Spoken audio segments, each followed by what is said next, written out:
Olá! Hoje nós vamos conversar a respeito da lição número 5 do livro Vinha de Luz. Esse livro é uma psicografia de Chico Xavier, ditado pelo Espírito Emmanuel. Como nos outros livros, também neste vemos que Emmanuel seleciona uma passagem do Evangelho. A passagem dessa nossa lição está numa carta de Paulo aos Colossenses. É o capítulo 3, o versículo 14. E a frase destacada é: mas sobre tudo isso, revesti-vos da caridade, que é o vínculo da perfeição. Antes de entrarmos na lição propriamente dita, vamos entender o que está acontecendo. Paulo está preso. Essas são epístolas, inclusive essa nossa, da época de cativeiro. Paulo teve uma vida bastante complicada, foi preso diversas vezes, e ele precisava manter a jovem igreja cristã que ele estava implantando em vários lugares que ele viajou e passou. Nessa região estava acontecendo que existiam falsos profetas, pessoas que iam para mudar tudo aquilo que ele tinha conseguido cultivar e criando os novos cristãos. Então, uma comunidade ainda fragilizada, que ainda tem os hábitos, a forma de pensar antiga, e nós sabemos que isso, para mudar, leva um tempo. Então, ele precisava fortificar essa parte para as pessoas ficarem prevenidas com a palavra leviana de muitas pessoas. A outra questão era que, para valorizarem o conceito básico da palavra de Cristo, que somos todos iguais, formamos uma humanidade, e ele traz a proposta de uma nova humanidade. Jesus traz essa ideia que não existe raça, sexo, cor, condição social, todos nós somos filhos de um único que é Deus. Então somos todos iguais, e dessa forma também, então, Paulo sempre traz como não aceitável a escravidão. Então são essas as três formas, as três mensagens mais importantes que contém essa carta. Nós vamos ver aqui na lição como Emmanuel vai conversar conosco sobre essa passagem. Então, a primeira frase aqui já é muito interessante, porque ele fala assim: todo discípulo do Evangelho precisará coragem para atacar os serviços da redenção de si mesmo. Acho isso muito atual, muito importante de nós pensarmos como nós temos que cuidar de nós mesmos, das nossas tentações, das nossas vontades, algo que a gente muitas vezes não faz esse discernimento, o que é de fato melhor. E ele traz para nós, que aqui nessa lição, que nós temos uma armadura muito poderosa para nos proteger, que é a armadura da fé.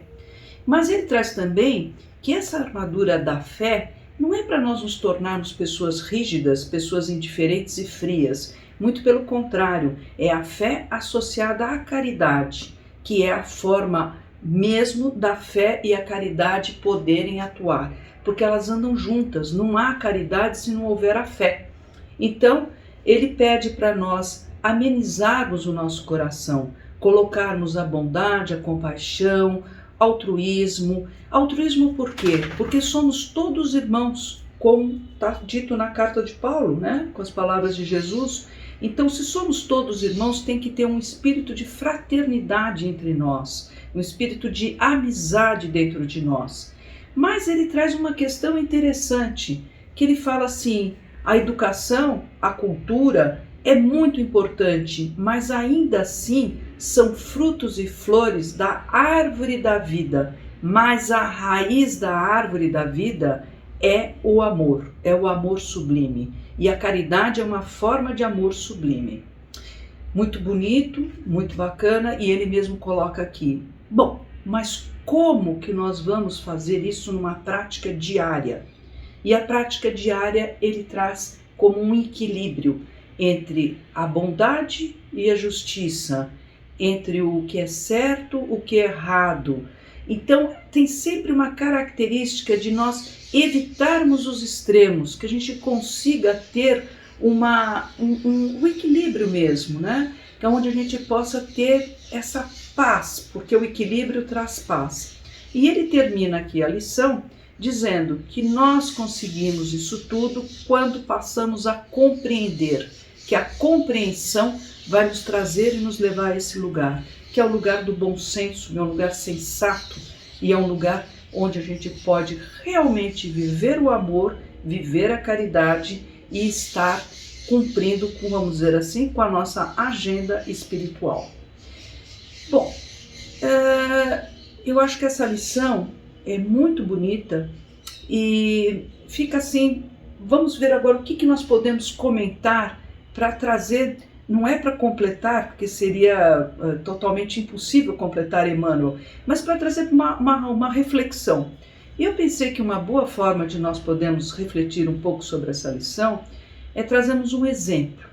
E o exemplo que eu escolhi é de Santo Agostinho. Muitos de nós conhecemos o Santo Agostinho, mas eu vou retomar um pouco, levemente, a biografia dele. Sabemos que ele foi um teólogo, um filósofo, um homem com uma formação muito importante. Mas a vida dele começa como aqui Emmanuel vai descrevendo a lição.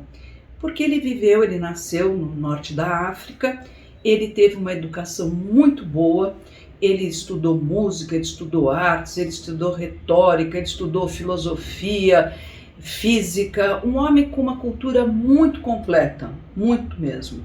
Mas ele era tentado pelas coisas materiais, vamos dizer mais até carnais. E quando ele está numa certa fase da vida dele, ele muda-se para a segunda maior cidade do Império Romano. Importante isso, nós continuamos no Império Romano. Cartágena. Então, quando ele está nessa cidade, as tentações são inúmeras, porque é uma vida de luxúria, é uma vida com muitas tentações. Ele é casado, ele tem um filho fora desse casamento e ele assume esse filho, mas ele vai continuando a vida e tem uma inquietação dentro dele enorme. E ele consegue, por algum motivo, encontrar com os evangelhos, né? Alguém que passa para ele os evangelhos e passa para ele o Velho Testamento, vamos dizer, a Bíblia e atual, né? Que seria a Bíblia atual. E ele não se encanta, ele não se convence. E aí eu vou fazer uma parte interessante, né? Porque é justamente como Kardec nos mostra que a fé tem que ser raciocinada e a fé tem que fazer sentido para aquele que conhece a fé. No caso, ainda não era a hora de Santo Agostinho. Então, ele continua na vida dele, ele vai e se encanta por um profeta persa, o Mani, e esse profeta misturava evangelho, ocultismo e astrologia. Mas ele fica encantado, passa 10 anos seguindo essa seita, estudando, aprofundando-se, porque isso era interessante, tudo ele se aprofundava. Também não deu certo. Aí ele desiste e encontra Ambrósio. Ambrósio era um bispo importante na época, e ele vai pedir um emprego para Ambrósio, como professor. E Ambrósio, muito delicadamente, consegue trazer Santo Agostinho de novo para Cristo. E ele vai estudando, ele vai vendo e ele de fato se encanta. Ele fica daí, ele entendeu o que era o cristianismo, fez todo sentido para ele. E ele fala uma coisa muito interessante. Ele chega à conclusão que a verdade e Deus devem ser buscados na alma e não no mundo exterior. Porque é uma tendência nossa a buscar fora, é o nosso olhar para fora, para querermos melhorar, mas sabemos pelos evangelhos que o nosso olhar é para dentro, é dentro que se constrói, e daí nós podemos passar o que nós aprendemos, acreditamos, para fora. Santo Agostinho escreve um livro, entre outros, que chama Confissões, que é uma autobiografia, que é uma grande originalidade, uma das primeiras autobiografias. E ele coloca algo também muito interessante dentro dessa temática que eu estou trazendo do fora e o dentro. Ele fala assim, que ele chega à conclusão que ele, nesse livro, ele cria a noção de espaço interior como campo da verdade essencial do homem. Olha que moderno isso. Ele cria a psicologia, é uma forma psicológica de poder ver a parte interna, o interior, a gente podermos nos ver para poder realmente até ter fé, né? Eu acho que isso envolve muito então a nossa reforma íntima, essa forma que Santo Agostinho nos traz. Para terminar de falar de Santo Agostinho, quero lembrar uma coisa muito importante. A mãe dele era uma cristã devota que orava para ele incansavelmente. Ela nunca desistiu dele. E ela, na Igreja Católica, é a Santa Mônica. Bom, então eu trouxe o Agostinho porque Agostinho passa por essas etapas que Emmanuel falou. Ele teve que se defender dele próprio, ele teve que buscar a armadura da fé, ele teve que entender o amor sublime dentro da caridade, ele se torna bispo, monta uma ordem agostiniana, onde ele ajuda muitas pessoas, ele teve que ter equilíbrio. Então, eu acho assim que nós podemos pensar bastante que encontrar dentro de si o amor sagrado, Deus, é formar um vínculo entre esse amor sagrado, entre a caridade, e aí nós podemos abandonar o homem velho e vamos dar espaço para o homem novo. O homem novo é o homem que crê em Cristo. Obrigada. Até mais.